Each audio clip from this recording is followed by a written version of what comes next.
There we are. We're live. Sounds good. Just need a couple Let me seconds. just. Test my camera here real I'm quick. gonna stop sharing so it has this.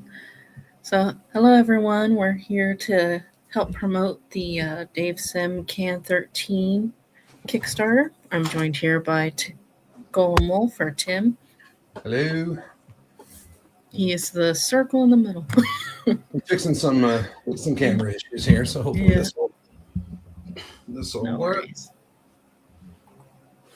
While you do that, I'm just gonna pick some other thing. We got our banner for the thing. I think it's Cool.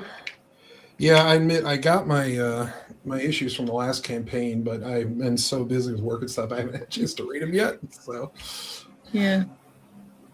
It's okay. Yeah, I I'm read the first one. It was pretty good. cool. But Yeah, I'm nowhere near as up on my Cerebus as you are, so yeah, I it's a journey. that it is, and I'm great at starting books, Mhm. but yeah, finishing them is another matter for me. Yeah, I get that. So I'm gonna open the campaign. Okay, All right, so it's at a healthy 71 backers with $13,659, and there's actually several tiers for uh, that are more affordable, but for like the big uh, for all the portfolio pieces, and then the 5 books, it's $150 is the big tier for that. But so you're probably wondering what a can 13 is, right? I am. Please tell me. So basically, the can 13, or it's a can portfolio, so it's 11 by 17 pages prints of the comic pages, Oh, okay. and you're getting 10 of them. So you basically get like oh, like it says here, 1 through 10 of the first, sorry, of 232. So it's the beginning of Going Home, which is the 13th book in the Cerebus series. Okay. Yep. Cool. Let's see. In this part of the story, they're in a action figure bar. Oh, awesome. Yeah, and it's basically because the Cyranists, which are like um, basically the authoritarian feminists, have kind of taken control, and so the guy got a permit to experiment with this action figure bar to try to get men to express their emotions. Oh, Yes, okay. All right. Fair enough. Good yeah, luck. yeah. So it's funny. That's But funny. Um, and then we have the issue 2 and issue 3 of the Cerebus Ninja High School crossover with Ben Dunn. okay. Nice. Yeah, there's some pages from that. You're all There's also Oh, Cerebus in Hell with a question mark, but this is Cerebus in Jail is I believe 87, and then the Punisher is 88. as I And say, those I look, have the real issue of that, and that it's May 7th. That's awesome. I love it. yeah, and basically they use the Gustav Doré plates, and then they do paste ups of Cerebus in it, and Hmm. they're gag cartoons basically. I could probably Nice. find an example of that, but yeah. So you have the the 5, including the first one, is available, Okay. and then they also have like the cheaper comics, as it says here. Nice. So it's 8 by 11 on regular computer paper, just like saddle stitch.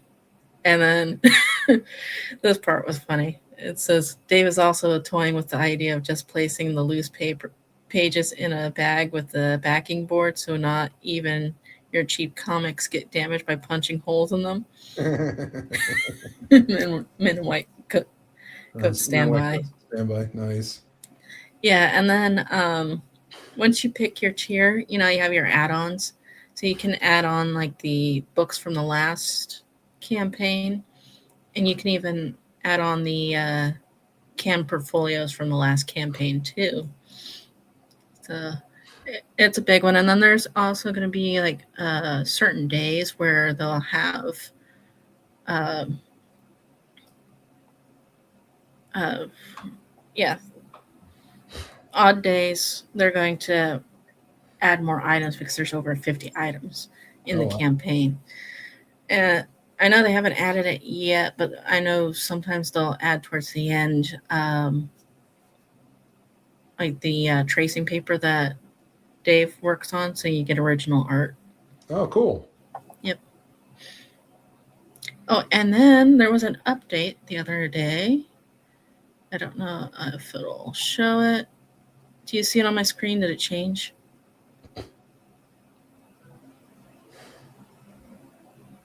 Do you see the... Yep, Dave is turning 70 and giving it all away. Yes. So, yeah, the campaign, it goes through his birthday, which is May 17th. Okay. And as it says, he's turning 70. And so there's, let me click on this. You get, you know how they have like the perks where you get like the different things if you hit so many? That's what it kind of is, but it's prints. So this is a postcard that you would get if they get up to 75 canned portfolios sold. Oh, and nice. that doesn't matter if it's the 13 or any of the previous ones. Okay. And then if it's 100, you get the next one, which this is Cactubus. yeah, so this character belongs to a member of the Cerebus Facebook group. His name's James Smith, and he has Papa Balloon and Cactus is his book, and he did a Cactubus character. And so there is talk of them doing a crossover in themselves. Oh, fun. Yeah, so that's great. That's why that's included. So you see there's a few of them. And then Frank Miller version. yeah, when you get to 125th portfolio, they win the original art to it. Oh, awesome. Yeah, and so this is number 7. So you can see there's quite a few. Yeah. And that was a cover he did for one of the Papa Balloon and Cactus.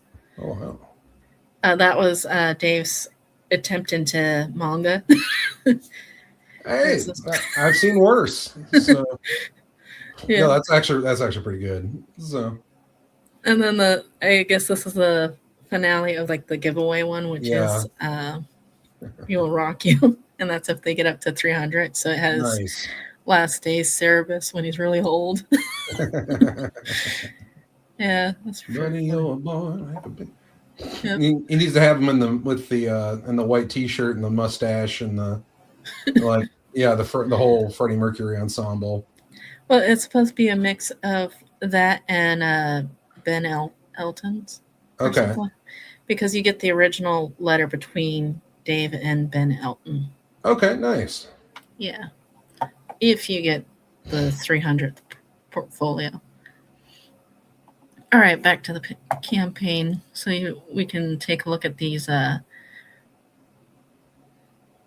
course, you can always pledge $1 and you don't get nothing. Right. And then there's the all really, really cheap comics for $15. You get the 5. And then you can get just the second issue of Ninja High School and Cerebus. Or you could get the 3rd issue. There's the Cerebus in Jail. Okay. The Punisher. And then you can get the 2 Cerebus in Jail as a bundle. Same with the Ninja High School. The Can 13 digital bundle, which is one of the cost-effective ones, but it's a digital bundle, so it'd be the files, not the physical thing. Gotcha. Yeah, but $30, good deal on that. Yeah. All comic bundle is $60, and that's for like the better quality print. And then you have the Can 13, which is $95.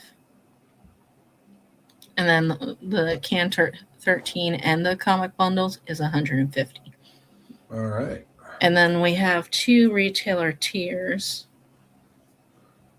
One is $385 for 10 comics of all 5 comics. And then 20 comics is the second one, which is $770. So if you know a comic shop that would be willing to purchase one of these sets, go ahead and let them know. Sounds good. Yep. And then they also have where, because they knew like people, they want the other covers, because sometimes they have like the alternate covers.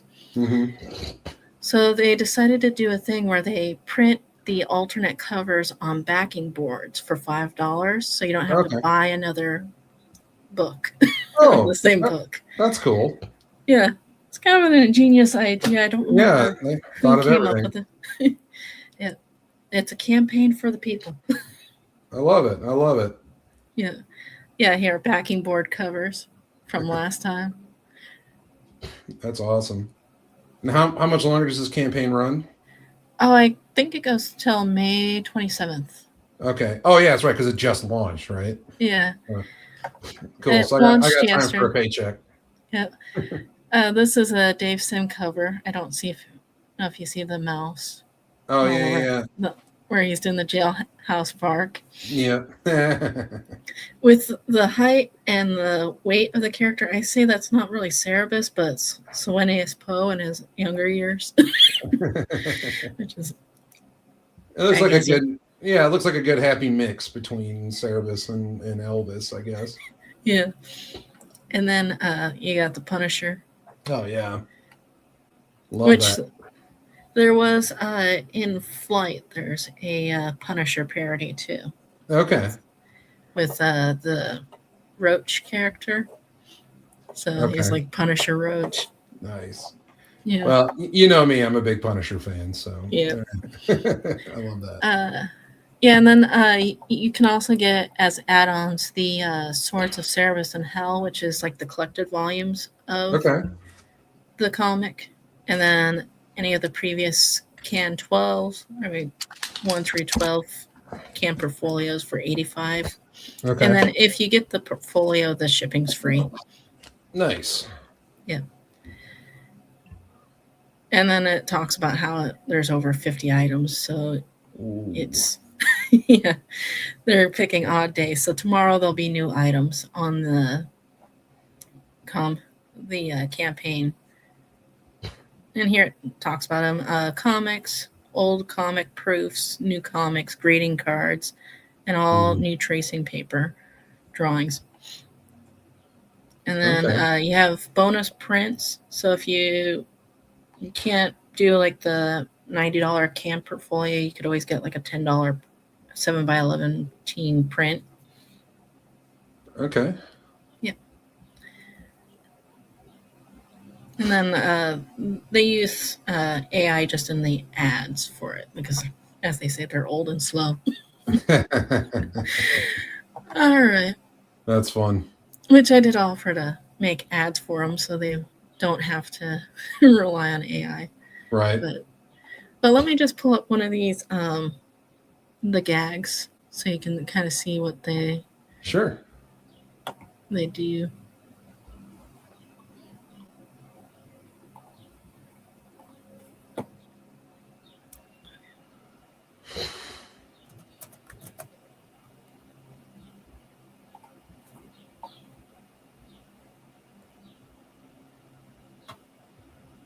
It's loading. Fair enough.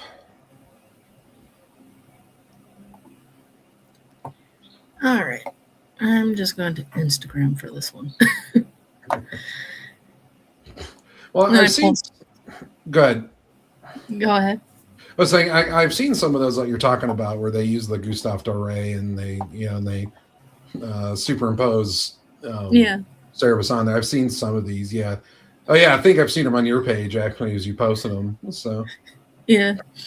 But this was one that I thought was funny. can you blow that up?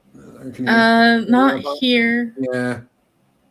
Let me go to Twitter. I can do that on Twitter. So Sounds good.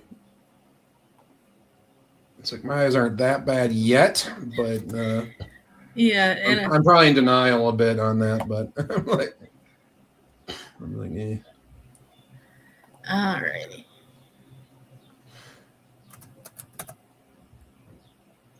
There we go. Let me find that one. Okay.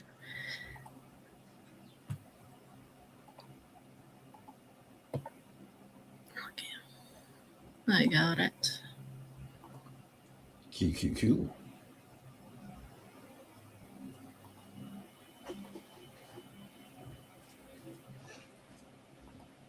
Okay.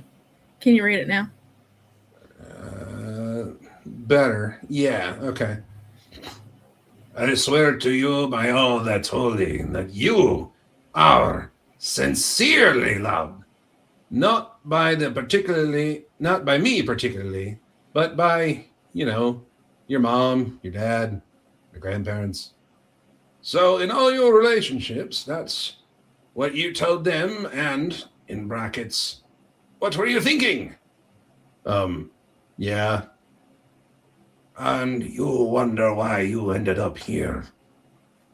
Doesn't that's a little small. Forensic honesty count for anything? It doesn't. Yeah, that's fine. Doesn't forensic honesty count for anything? That's great. And then the after gag is only self-aware people will understand the after gag. You know who you are. That's great. Yeah. That's great. I love it. Yeah, that's a good one. I'll show you one of the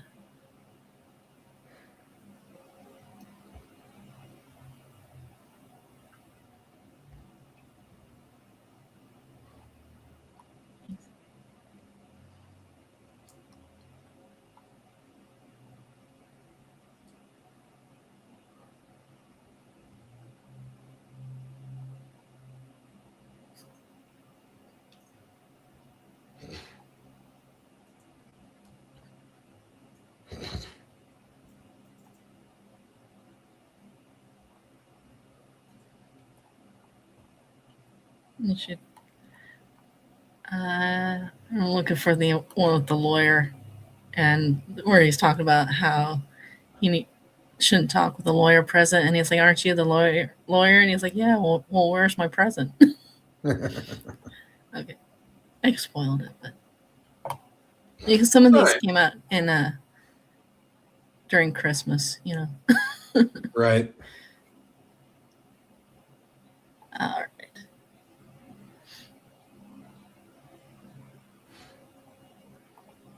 This will be the last one, and then we'll, I guess, do the comic review or something. Let's see. Sounds good. Here it is. All right. I won't say anything without my lawyer present. But aren't you a lawyer? Exactly. Now where's my present?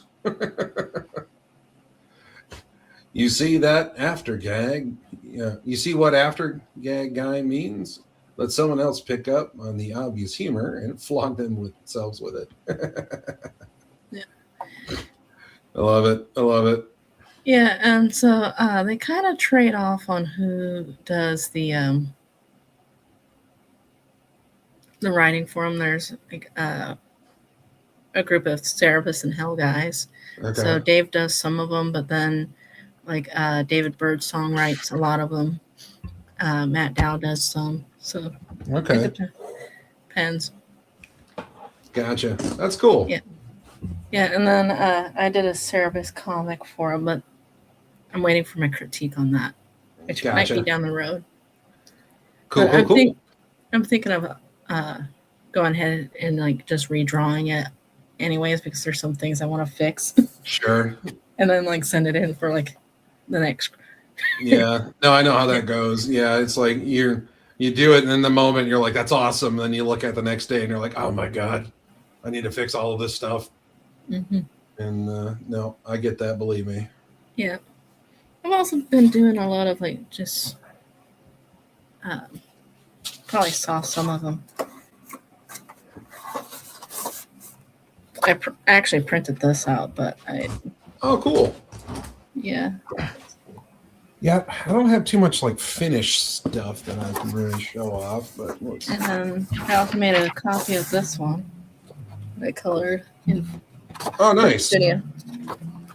And then I'm working on this one. This is going to be the next one. Oh, that's cool. I like that. Thanks. Just Yeah. concepting some stuff. Yeah, for sure. Yeah.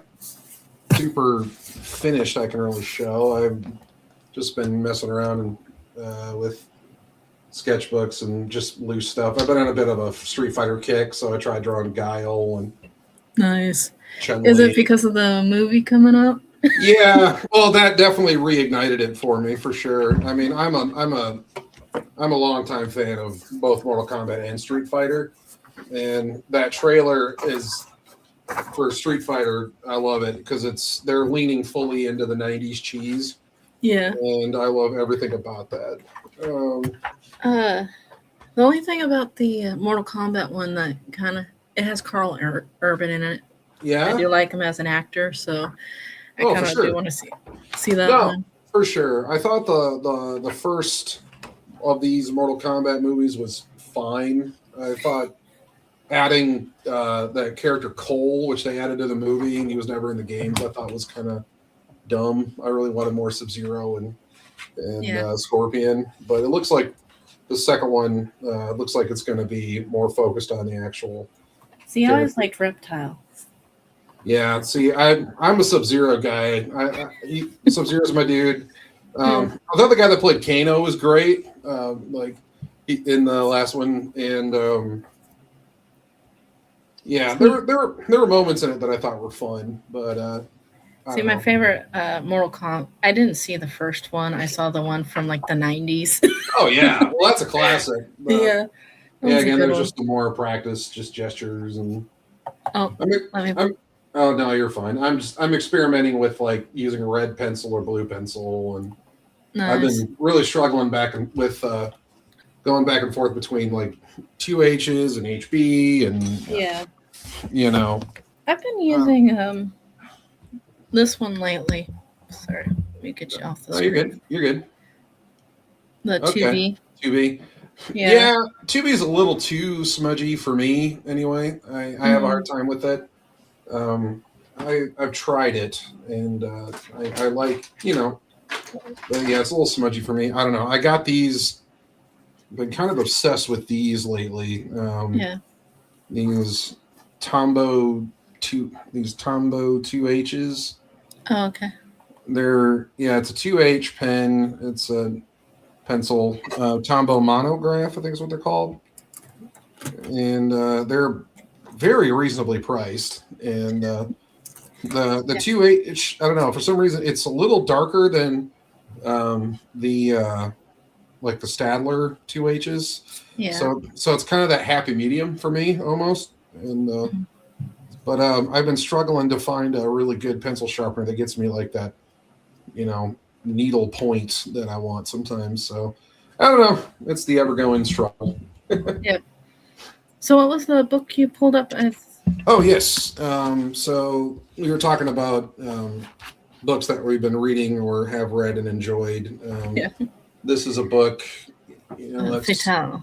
Fatale. This is a really fun book. I don't know how to unmirror myself. Let's see. Just all kinds of. There we go. Okay. There we go. Ha ha! Fatale. I think this is I think this is a variant cover, if I remember right. But it's a really cool story. It's Ed Brubaker and Sean Phillips. They've teamed up together on quite a few books now. Is And it a crowdfunded book or a no, this was done through Image. image? Oh, okay. This came out quite a few years ago now, but basically it's kind of playing on the tropes of the femme fatale, from like the old, Yeah, noir. mob, like the old film noir mob. Oh, it's making it disappear. Yeah. Anyway, this kind of stuff. So anyway, so you got this main girl who is the femme fatale. She's basically immortal, and so it kind of follows her throughout the decades. And she has this ability to basically, even without meaning to, make men just do whatever she wants. And of course, it doesn't always go well for them. But then there's like this Cthulhu cult that's after her too throughout the decades. So it's pretty fun. It's very violent and crime noir and weird and bizarre, but I don't know. I always found that one pretty fun. So sounds like it. Yeah, so it's definitely a good one to check out.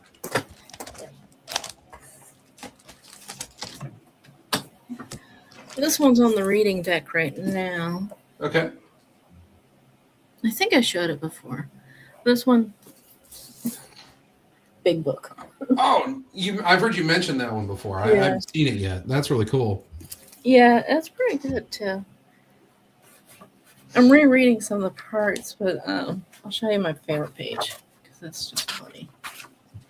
Well, actually, I'll show you some of these pages too because they're nice. So he talks a lot about process, and then he's also talked about the death of Alex Raymond. Was that Neil Adams in that picture? Yes, it is. It looked a lot like him. Okay. Yeah, because he's talking about the photorealists. Yeah. Oh, when he's talking about the Curse of Charlie Brown. Oh. I love that.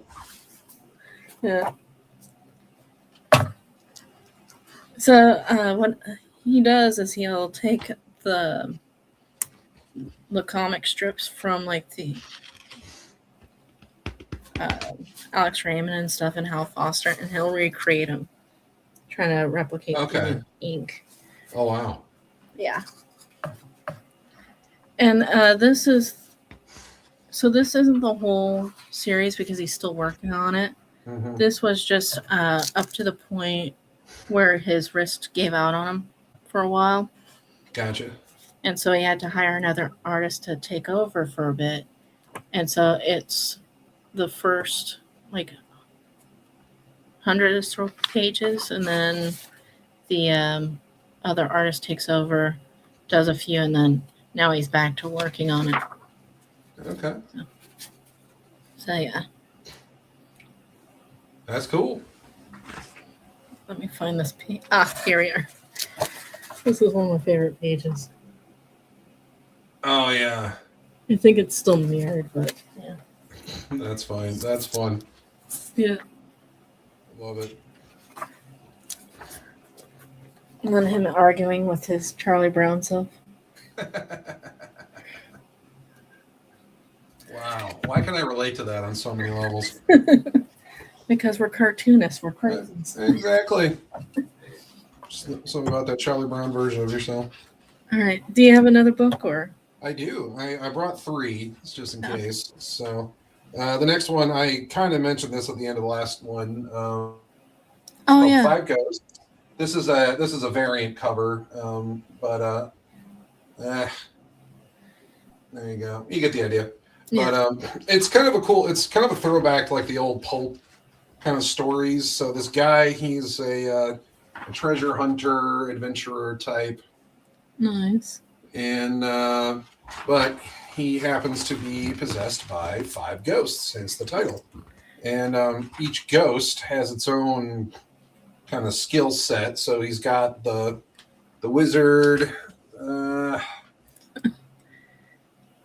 Nice.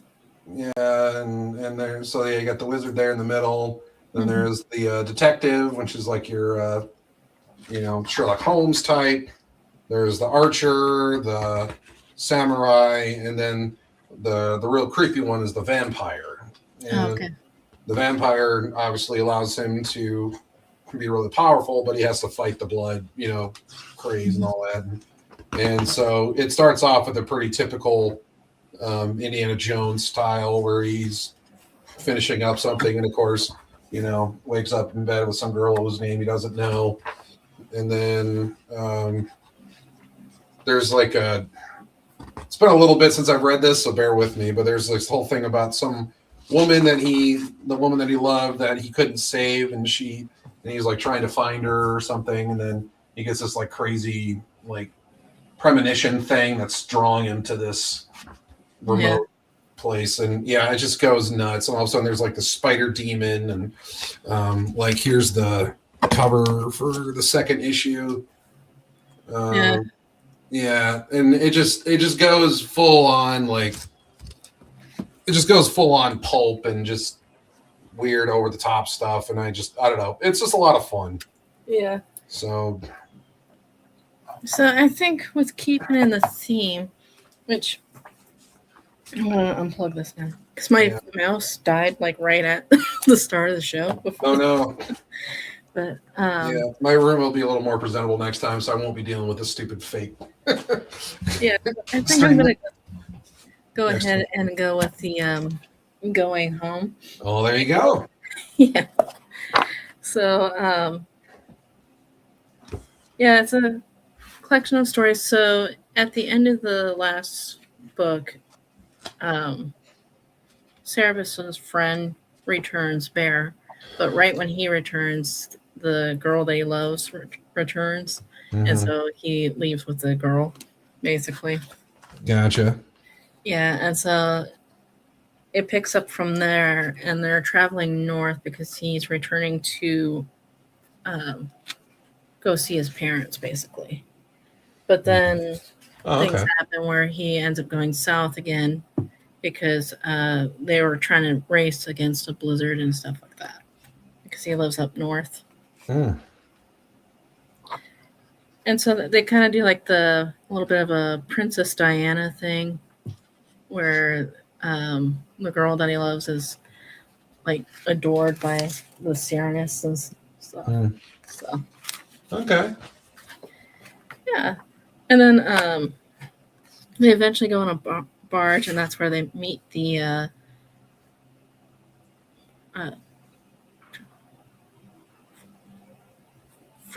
Fitzgerald. I'm forgetting it. Kennedy Stop. No, that's his. Fitzgerald. Yeah, the F. Scott Fitzgerald. Yeah, F. Scott Okay. Fitzgerald. That's Okay. Yeah. yeah. Oh And wow. so you get some and then there's also a part where they're doing like the baptism, Okay. St. John and stuff, because it's mixing like religion and because it's right after Dave was reading the Bible and stuff, so he was mixing that into it. Gotcha. Okay. Yeah, so this was a nice picture too. You can see there's like some text too. Oh yeah. Interesting. Yeah, it's an Cool. interesting mix of stuff. Yeah.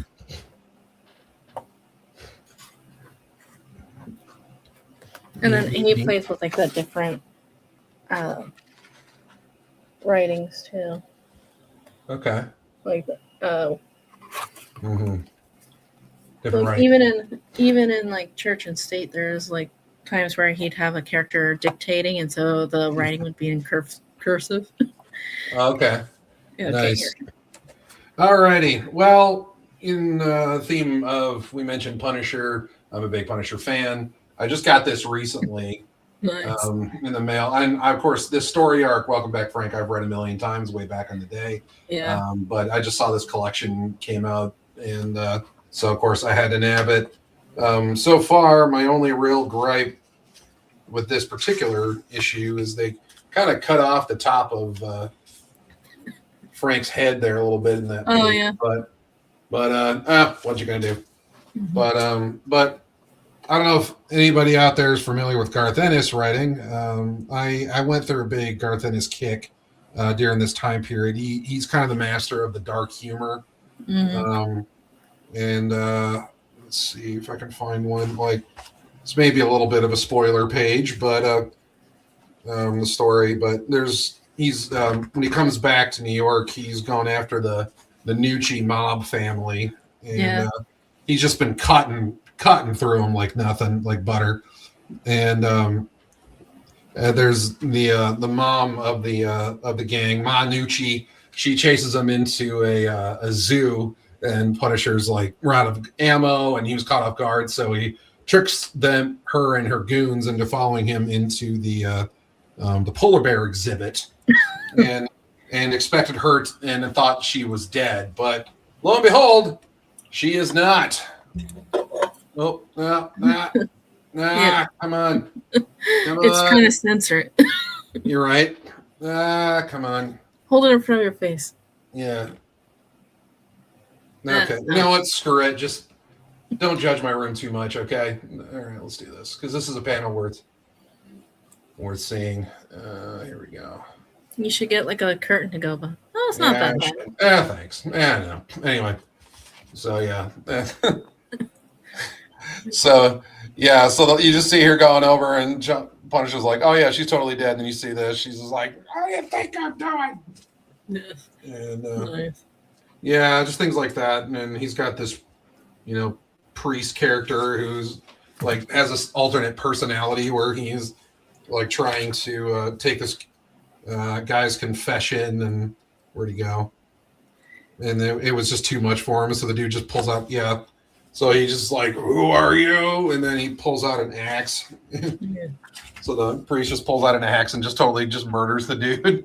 And then he's like, crap. And he's like, what did I do? And so there's just some really interesting things there. And then probably one of my favorite additions to the Punisher canon from Garth Ennis is Detective Soap. He's this kind of down on his luck detective guy that nobody really takes seriously, least of all in the police department. And they need to give him something to do. And so they put him on the so-called Punisher Task Force.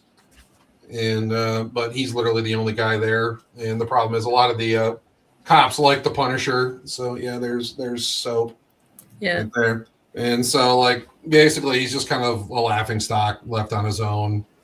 Yeah. And it's kind of funny. There's this bit where he gets they get some psychiatrist dude to kind of work with them on it, and he's got his own little issues. And so basically he's like, dude, just you wrote all this crap, just get over it, just tell me what happened, like just get to it. And then Soap, after having a bad day, walks into his office and sees the guy by himself, and it's just like this, like, oh no. And I realize that's kind of dark, but at same time, the way it's presented is really funny.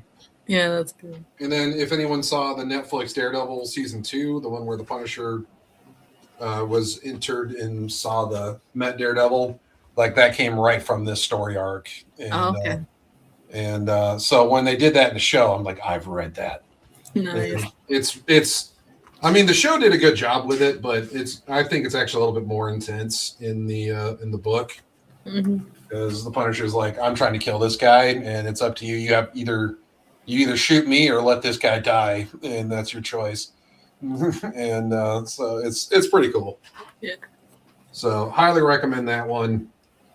Not for the squeamish, but it's not quite Punisher Max, but it's Welcome Back, Frank. Welcome Back, Frank. Yes, this is the Marvel Collected Edition. There's other editions out there, but they were ridiculous expensive, and so are the actual individual issues. I've been having a hard time finding them, and I read this way back in the day, so I don't know where all my copies are of it. So I just thought, you know what the heck? So I ended up getting this, and it's not bad. It actually, all in all, it's pretty good. So yeah, definitely can recommend that one for the Punisher fans out there. You might be a fan of this one. Oh yeah, I have that one. Yeah, Yes. it's a good one. Good stuff. Good stuff.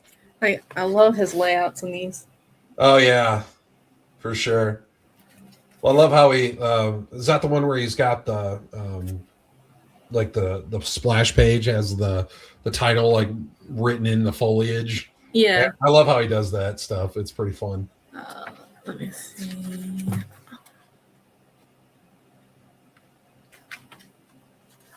Well, there's the first page they did that too. Yeah. Yep. Reborn identity. My favorite moment is when he survives the explosion, but he's like splatted against a tree. Yeah. And he's like, I'm still alive. Wait, what? Oh, yeah, here it is. Yep. Yeah. God, that art is so good. Yeah, I know. Is that the one that Danny Mickey inked? Or is that No, one? it was Matt Ryan. Matt Ryan, that's right. I don't know if Aaron had Danny Mickey. Well, I think the cover of that book was done. Well, there was that one. Well, there was one pinup that he did. Yeah, that Yeah, Danny Mickey inked. Yeah, that one. Yeah. Or was it Pinoja? What was that? Was it Pinoja? No, I'm pretty sure it was Danny Mickey because I remember Aaron talking about that on Graybeards. Yeah. That he said because he knew Danny Mickey was inking it, so he detailed it up pretty. Yeah, he went to town detailing it up, and Danny Mickey still added a whole bunch more stuff to it. He was like, "Geez." That's another thing is I like the Mossy Man character. Yeah. It's basically the man thing. Oh, nice. Nice. That's Yeah. fun. That's fun. All right. If we got time, I got one more I can show. Yeah. I have one more too. Okay.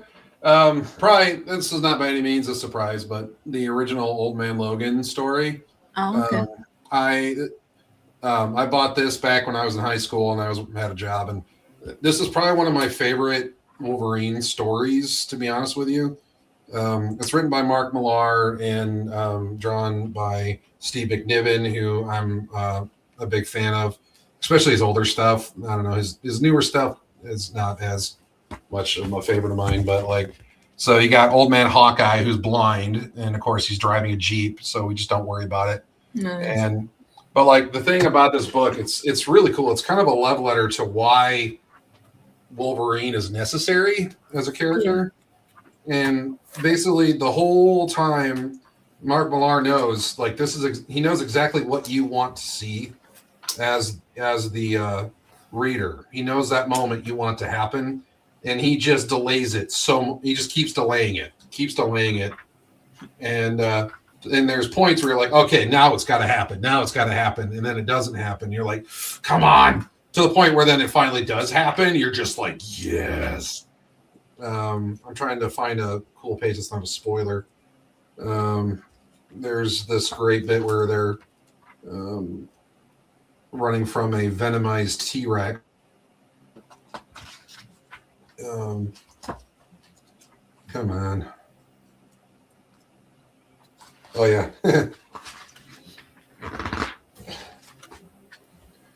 There's a dead giant man. Where you go? Yeah, the dead giant man. Nice.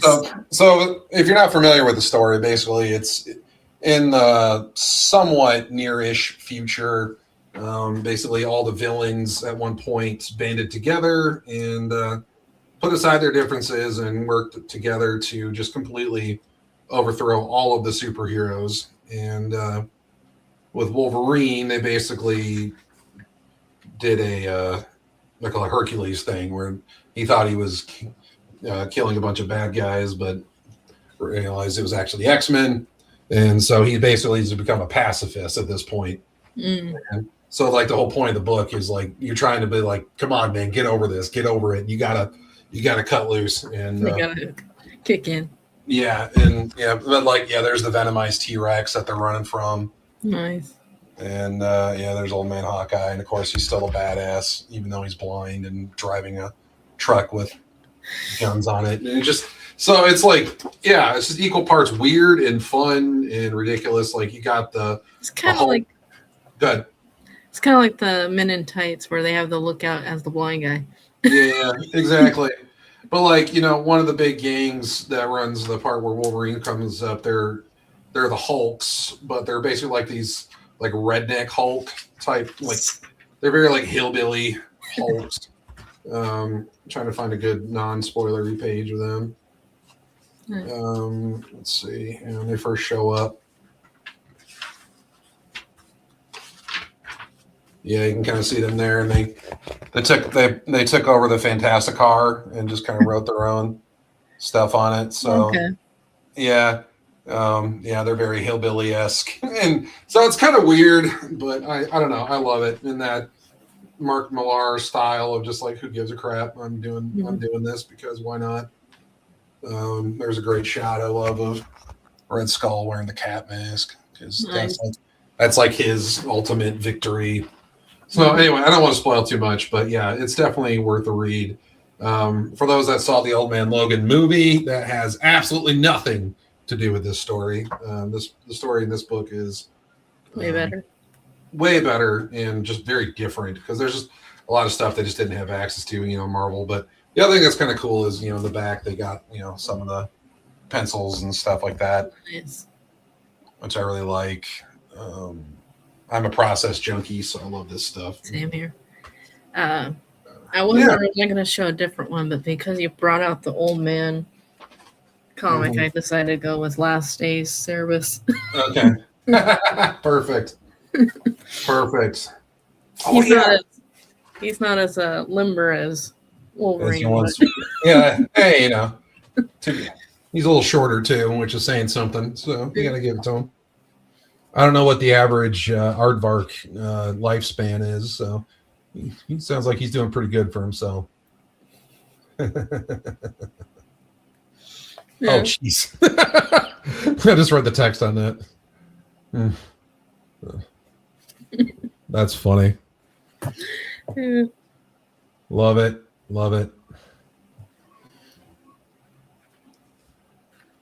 He needs some suspenders.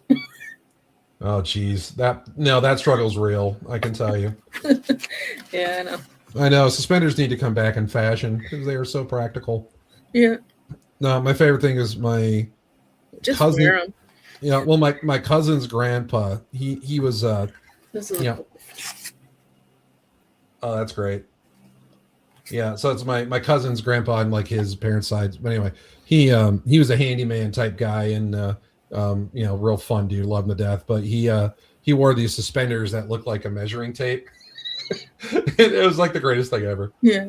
I think I've seen people wear those before. Yeah, monsters are my business. That's fun. Yeah. Yeah. Just Amazon. Found the trade paperback. It's a 4-issue miniseries, and it looks like they have other series that are kind of similar. The artist that does it. Okay. But basically, it's about I guess he's kind of like a biker dude, I guess. Hey, I'm all for that. Yeah. But like his partner, the woman is a necromancer, and so she wants him to stay alive because she wants to sacrifice him. Nice. Yeah. She wants to sacrifice him. Yeah. Gotcha. That's fun. Yeah, and then he has his other partner is a koala with a chainsaw. Oh, perfect. That's awesome. That kind of gives me like a Skull Kickers vibe. Have you ever read that book? No, I haven't. And probably is similar. That's. I feel like that would be up your alley. It's a fantasy comedy. Like the opening scene is them fighting like a super obese werewolf. So yeah, it's it's two dudes. One's a dwarf, and the other guy's like this just big hulking bald guy who's not the brightest bulb in the bunch, but they're fun. Well, before we leave, we should probably go over the campaign one more time. Just Sure. earn Grandpa some money. Right. Which for people that don't know, whenever Sim talks about himself, he calls himself Grandpa, even though he doesn't have kids. Gotcha. Yeah. Hey, I think when you hit a certain age, you can just call yourself whatever you want. Yeah, that's true. Well, this day and age, it doesn't even matter anymore, right? Oh, Yeah.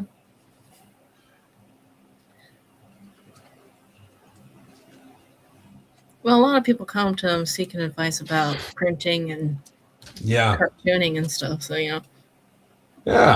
He's a grandpa for indie comic creators. yes, He's one of the all-time greats to ever do it, or the GOAT, as they say. Yeah. As the 300 issues, 6,000 pages. That's impressive. That's yeah. You can own 10 of the pages, prints. There you go. So it's all you can have them all. This is one to get in on if you're a big Cerebus fan, which April is converting me into one. Like I said, we were joking about it last time we were streaming. There's just too much media to consume, so so I'm way behind. No, just it's good chip stuff. away one issue at a time, right? I really enjoyed what I have read, and I definitely can't deny Dave Sims' amazing contribution to this medium of comics that I love, and so show the guy some love.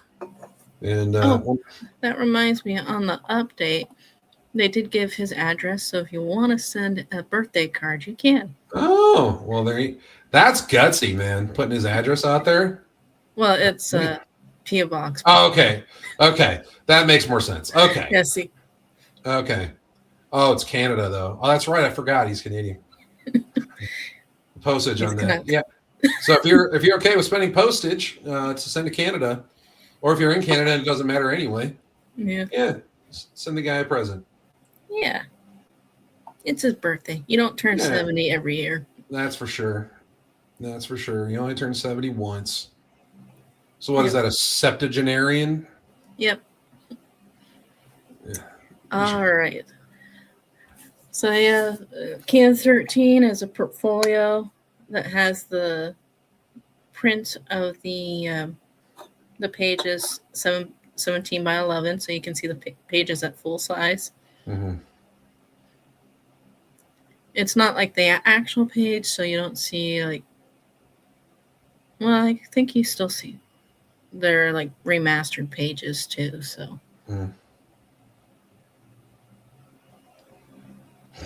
Oh, look at the shadowing. Oh, I love that. They're very good at the atmospheric. Yeah, I know. I keep trying to get more gutsy with my like big black space and spots, but then I keep chickening out. And then if you want like Cerebus with anime characters, there's the Ninja High School crossover going on. Is that like a Red Sonja in that middle? No, scroll down. That middle one. Yeah, that's the. That's an anime Red Sonja. Yeah, because he had Red Sophia. That's right. That's right. So this is the metaphysical Tomb Raider Red Sophia. Okay. So she's aware she's a comic character. Nice. Yeah. Nice. It's a lot of fun. Kind of like the old John Byrne She-Hulk stuff. That's fun. Yeah. I know everyone goes to Deadpool, but it's like, no, She-Hulk did it first. I did not know that. Yeah, the old John Byrne She-Hulk. If you ever read those, they're really fun. Highly recommend them. Yes. But yeah, no, she broke the fourth wall long before Deadpool did. What year was that? Because I wonder if Cerebus did it first. Well, probably. That's a good question. I know because it was 80s, I think, when he took over. Because I know She-Hulk was only really created because, at least the story I heard was that they were working on the Lou Ferrigno Hulk TV show, and someone, I don't know, either threatened or warned Stan that, hey, this Hulk is great, but we could do our own, whatever version. And so Stan basically went right back to the office and was like, "Quick, She-Hulk! We need a girl version of everything so we can get the copyright." And Yeah. the first version was terrible and did not last long. And so then John Byrne was like, "Let me take a crack at her," and just completely changed her up and made her pretty awesome.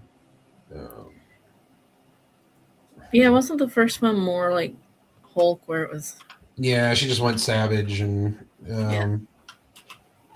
it was pretty generic. It wasn't really anything special, but John Byrne is like, "Oh, I can make her cool." And did. Yeah, my favorite. There's the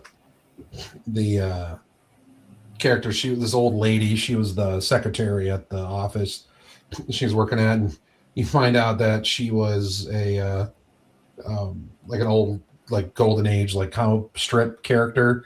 And so John Byrne has established this whole thing where when you're not being published in a book, then you age. But as long as you're being published, you don't age. So her book was not published for like 40 years. So that's why she's old. And just little things like that. I just thought was great. That's funny. Yeah. Yeah, one thing about the first Ninja High School crossover, I should have pulled it out so I could show it. But he did a recreation of his first piece of professional fan art someone did for him of Cerebus, which was from Frank Thorne, the creator of Red Sonja. Okay. Yeah, I think they were kind of friends. That's cool. Yeah, so I think Dave Sim probably did do it first because I'm looking up the first She-Hulk was 1989. So yeah. So well, I think when he initially broke the fourth wall was in Minds, which was in the 90s. Oh, okay. Well, there you go. Yep, because Reed's got him canceled back in the 90s. Lame. Yeah, they tried to label him a misogynist. Oh, jeez. Yeah. Even back then, that's crazy. Well, cancel culture's been back. Oh, it's been around forever. Yeah, there was when I studied illustration, there was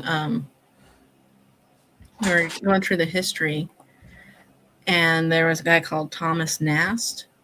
Okay. I call him Thomas Nasty because of what he did, but he basically was the artist that created the Santa as we know him now, where he's a gift giver. Yeah. The donkey and the elephant for like the two parties. Yeah. But there was, I think he was a senator or something like that. He had bailed out one of the Confederate generals after like the whole war and stuff.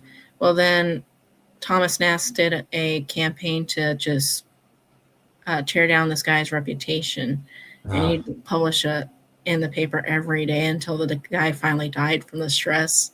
Oh, jeez. Yeah. So yeah, it's been a while, around for centuries, you know. Oh no. Well, I remember reading this. It was a long time ago. The campaign ads from like early America. Yeah. I think it was like Thomas Jefferson versus whoever the next guy was, something like that. But like the ads attacking the opponent were nasty. Like there was one that was like, he has false horse teeth and like can you trust a man like that? Kind of thing. And like they were just kind of hilarious. And so yeah, so like during the Civil War, because before that, Christmas was just kind of like a feast day. Thomas Nast, to boost the morale of like the soldiers on the front, he did a cartoon of Santa Claus, which he mixed like some of his German heritage and some, I forgot what else, but to make the character. Okay. And that's where it came from, and that's when we started doing the gift giving traditions and stuff. Interesting. I did not know that. I'm gonna pull up the Santa Claus. Sounds good. Well, I probably should get going here pretty soon, but yeah, I do want to see this. Yeah.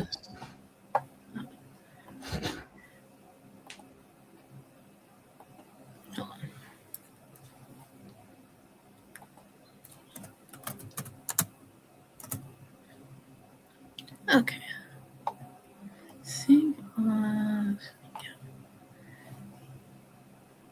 just going to share the screen where I have it pulled up on Google so you can see. Sure.